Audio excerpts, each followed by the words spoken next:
Second category है global fund की। अब इसमें पिछले साल भी मैंने वही फंड रिकमेंड किया था जिसका नाम है मिराय एसेट का फैंग प्लस ईटीएफ।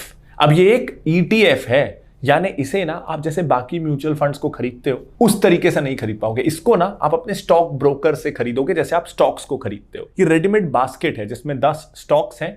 वो 10 स्टॉक्स का एक बास्केट एक कंबाइंड स्टॉक के जैसे लिस्टेड है, तो इसको आप स्टॉक के जैसे खरीद पाओगे। अब इसमें प्रॉब्लम क्या है, ये ना फैंग प्लस ईटीएफ है, यानी इसमें ज्यादातर कंपनियां जो है ना वो टेक कंपनी है। फेसबुक हो, एप्पल हो, अमेजॉन हो, नेटफ्लिक्स हो, गूगल हो, इस तरह की जो टेक कंपनी है, यूएस की टेक कंपनियां, ज्यादातर एक्सपोजर, लगभग पूरा ही एक्सपोजर इसका उन कंपनियों की तरफ है। तो ये एक तरह से ना टेक्नोलॉजी बास्केट हो गया है यूएस कंपनियों का। तो ये काफी रिस्की है डेफिनेटली, लेकिन अभी ये कंपनियां काफी गिरी हुई हैं। बस इस फैंग प्लस ईटीएफ को इस साल भी रिकमेंड करने का रीजन ये है कि अभी ना वैल्यू मिल रही है, ये बहुत अच्छा समय है एंटर होने का। अब बात करते हैं ईएलएसएस कैटेगरी की, यानी टैक्स सेवर फंड्स। तो इस कैटेगरी में ना डिसिप्लिन बिल्ट इन होता है, इसलिए मुझे ये बहुत पसंद है। और इसी कारण ये कैटेगरी क्योंकि मुझे बहुत पसंद है, चाहे आपको टैक्स प्लानिंग करनी है या नहीं करनी है, 3 साल के लॉक इन से डिसिप्लिन आता है, उस मामले में ये फंड्स बहुत अच्छे हैं। इसलिए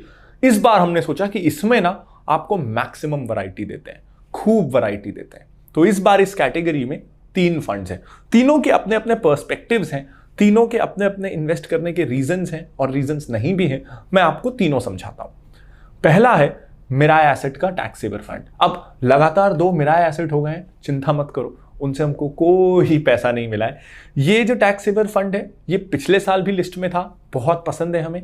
ये फंड अपनी कैटेगरी में 5 साल में बहुत अच्छा परफॉर्म किया, इसने 3 साल में अच्छा परफॉर्म किया, और सिर्फ ट्रेलिंग रिटर्न्स नहीं, रोलिंग रिटर्न्स में भी अच्छा रहा। तो अगर आप थोड़े एडवेंचरस होना चाहते हो, थोड़े अनएक्सप्लोर्ड कंपनीज की तरफ भी जाना चाहते हो, तो मिराय एसेट का टैक्स सेवर फंड एक अच्छा ऑप्शन हो सकता है। दूसरा फंड है इस कैटेगरी में axis long term equity fund. अब देखो, जब भी हम फंड्स चूज करते हैं ना, तो हम सिर्फ रिजल्ट्स पे ध्यान नहीं देते। सिर्फ रिजल्ट देख के देना है, रोलिंग रिटर्न्स हो, पास्ट रिटर्न्स हो, सिर्फ ये देख के देना है तो आप खुद भी चूज कर लोगे। हम ये देखते हैं कि फंड हाउस, फंड मैनेजर का प्रोसेस क्या है और वो अपने प्रोसेस पे कितने डिसिप्लिन के साथ स्टिक करता है। तो कई बार क्या होता है ना कि आप प्रोसेस हर साल बदलते रहते हो और उस चक्कर में खिचड़ी पक जाती है क्योंकि आपको रिजल्ट नहीं मिल रहे। वर्सेस कुछ फंड होते हैं शॉर्ट टर्म में रिजल्ट ना भी मिले तो प्रोसेस वो सस्टेन करते हैं और उसके कारण लॉन्ग टर्म में रिजल्ट्स मिलते हैं। Axis long term equity fund से मुझे ये बात बहुत पसंद है कि अपने प्रोसेस पे ये स्टिक करते हैं। बाकी रिटर्न्स, एक्सपेंस रेशियोज वगैरह की डिटेल्स आपके स्क्रीन पर आ ही जाएंगी और रिपोर्ट में भी हैं।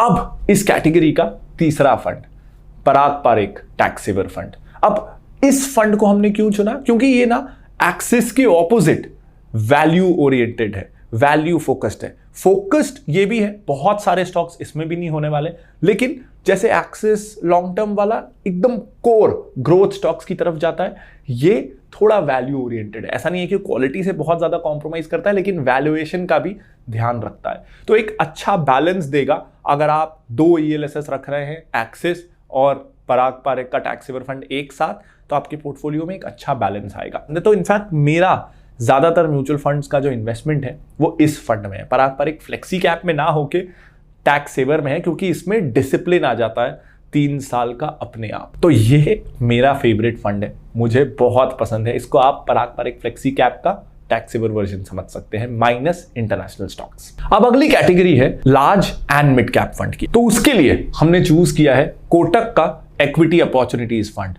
इसका एक्सपेंस रेशो काफी कम है और क्वालिटी पे, बैलेंस शीट क्वालिटी पे कोई कॉम्प्रोमाइज नहीं हो रहा है, मैनेजमेंट क्वालिटी पे कोई कॉम्प्रोमाइज नहीं हो रहा है। तो इस कारण ये ना इस कैटेगरी के हिसाब से एक अच्छा बैलेंस हमको लगा।